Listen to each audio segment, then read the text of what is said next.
आज बिहार की बात में हम लोग बात करने वाले हैं कांग्रेस को लेकर के या कहिए महागठबंधन के तमाम घटक दलों पे बात करने वाले हैं। पहले कांग्रेस से शुरू करते हैं क्योंकि कांग्रेस अपने आप को इस बार बिहार के चुनाव में काफी झोंक रही है और निर्णय भी कुछ-कुछ सही ले रहे हैं और कुछ-कुछ तो उनको निर्णय पता ही है कांग्रेस का जो निर्णय लेने का तरीका होता है उससे सब अवगत है, उसमें कोई नई बात नहीं।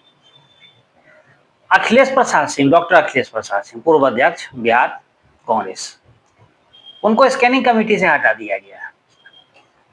तो आप समझ लीजिए कि इस बार राहुल गांधी क्या करने वाले हैं। उनको हटाने का मेन मकसद है कि इस प्रकार सवर्णों को साइड किया जाए। अभी आरजेडी से उनका सीट वाले मामले पर जब उलझन हुई थी तो अखिलेश प्रसाद सिंह को आगे कर दिया गया था। उसके पीछे कारण है क्योंकि आरजेडी से उनकी बनती है और लालू प्रसाद यादव से उनके अच्छे ताल्लुकात हैं।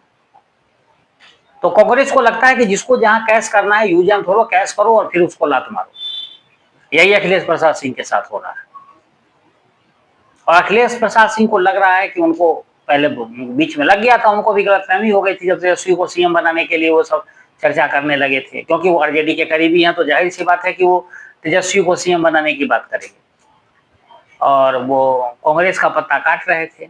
हाँ, इस उनके बयान से कृष्णा लाबर और राजेश राम को परेशानी जरूर हुई और मैंने कहा था कि इसकी कीमत उनको चुकानी पड़ेगी और वो हुआ।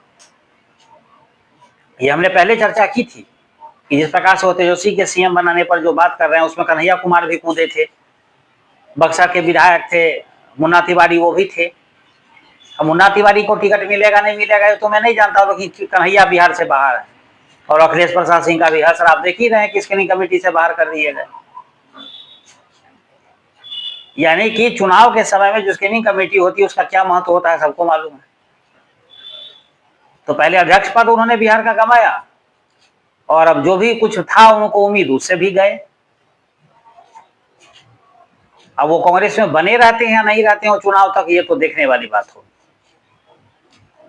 लेकिन बिहार में इस बार जिस प्रकार से फोकस हो रहा है दलित राजनीति की, कांग्रेस को लगता है कि इस बार मेरा मामला कैश हो जाएगा और हम अपने ऊपर लगे हुए तमाम दाग को मिटा सकते हैं जो हर बार स्ट्राइक रेट को लेकर के मुझ पर लगाया जाता है। लेकिन वास्तव में ऐसा होने वाला है क्या? दिख तो नहीं रहा क्योंकि जो कांग्रेस की अपना इंटरनल सर्वे था उसमें उनको 6 सीटें जीतती हुई वो नजर आ रहे थे, उससे ज्यादा नहीं। तो कहां 90 सीट पर वो अड़ गए? कम हो ही रहे हैं। दिल्ली से फरमान अभी उन्होंने जारी किया है, ये घोषणा 26 तारीख की है कि 90 से कम पर नहीं लड़ेंगे। तो होगा क्या? आरजेडी कह रहे 40 से 45 से ज्यादा आपको मिलने वाला नहीं, दुगुने का अंतर आ जा रहा है। उधर मुकेश सहनी बिना डिप्टी सीएम बने शपथ लिए ही डिप्टी सीएम की तरह भूमिका निभा रहे हैं। तो बड़ा ही असमंजस वाली स्थिति हो गई है महागठबंधन की। अभी से वो कह रहे हैं कि गरीब गुरबा का बेटा जो है पिछड़ा का बेटा डिप्टी सीएम बनेगा, बना नहीं है लेकिन व्यवहार डिप्टी सीएम वाली उनको आ गई और कांग्रेस को ये बिल्कुल नागावार गुजर रही है। कांग्रेस चाहती है कि इसकी औकात जो है कम की जाए और तेजस्वी को भी अब लगने लगा है कि मुकेश सहनी पर लगाम लगाना बहुत जरूरी है क्योंकि उनकी भी भाषा शैली जैसे एनडीए गठबंधन में चिराग पासवान की हो गई है, उनकी भी भाषा शैली बदल गई है। आरजेडी के 2 मुद्दे अभी कार्यक्रम में हमने बताए थे। एक आप लोगों को मालूम होगा कि भूरा बाल साफ करो और एक सवर्णों को बैकफुट पर रहना पड़ेगा। ये मुन्ना यादव का बयान था और भूरा बाल साफ करो गया में जो कार्यक्रम हुआ था उसका था, अतरी विधानसभा का था। तो आप देखिए कि उसमें भी उस पर भी जो मामला आरजेडी का था और मुकेश सहनी उसमें भी कूद पड़े थे, अपना ज्ञान बांट रहे थे। अब उसे नुकसान हो रहा है महागठबंधन को। ये जितना ज्यादा ज्ञान बांटते हैं महागठबंधन को उतने पीछे ले जाते हैं और लोगों को लगने लगा कि महागठबंधन में एक से एक विद्वान है। अगर जातीय क्वेश्चन को छोड़ दें तो महागठबंधन में मुकेश सहनी की कितनी योग्यता है वो तो अभी मुझे मालूम नहीं है। तेजस्वी यादव का सबको मालूम है, पूरे देश को ही मालूम है। राजेश राम की क्या योग्यता है वो राजेश राम से बेहतर कौन समझ सकता है। एक योग्यता उनमें और भी है, शाम के साथ वो उनको शाम जब वो हो जाती है तो उनकी डिग्री और बढ़ जाती है, जो डिग्री उनकी बची भी है वो भी कहीं से ले आते हैं, सिर्फ शाम होने दीजिए। उसके बाद पशुपति पारस है,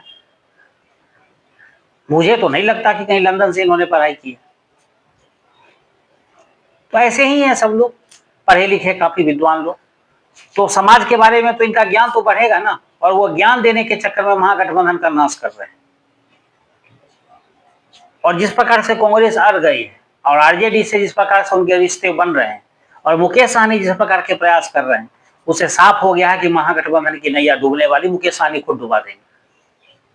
एनडीए के लिए चिराग पासवान तैयार हो गए हैं और यहाँ के लिए मुकेश सहनी और कांग्रेस पार्टी दोनों मिलकर के तैयारी कर ली है कि किसी भी हालत में इनको डुबा देना है। चिराग पासवान को भी लगता है कि वहां अकेले लड़के हम जीत जाएंगे, और यहाँ कांग्रेस को भी लगता है कि हम अकेले भी लड़ लेंगे तो महागठबंधन तो नहीं जीतेगी, शायद मेरा कुछ हो जाए भला, क्योंकि 29 की बात हो रही कि राहुल गांधी 29 में तो प्रधानमंत्री बन ही जाएंगे। वो इन तमाम चीजों को देख लीजिए, तमाम सिनेरियो को अगर आप मिलाते हैं तो दोनों गठबंधनों की स्थिति कोई ऐसी बहुत बेहतर मुझे नजर नहीं आ रही है, और प्रशांत किशोर उभरने लगे हैं।